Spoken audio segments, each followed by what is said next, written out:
چطوری؟ امروز هم بازم میخوام کتاب بهتون معرفی کنم. اما خب امروز یه سوال ازتون داشتم، اینکه سارا که احتمالاً از ویدیوی قبلی میشناسینش، البته اگه نمیشناسینش به این ویدیو قبلی ببینید تا سارا رو بشناسید. به نظرتون سارا باید توی ویدیو همون باشه یا نه؟ حتما توی این نظرسنجی بریم جواب بدین. خب بریم سراغ کتاب. البته بازم نمیخوام اسمشو بهتون بگم، باید حدس بزنید.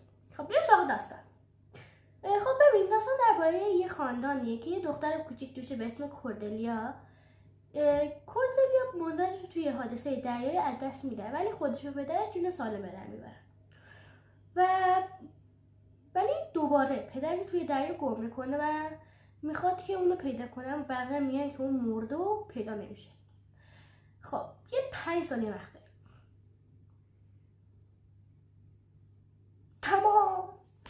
حتی این کتابا اسم کتاب هست جی کلاه سازان.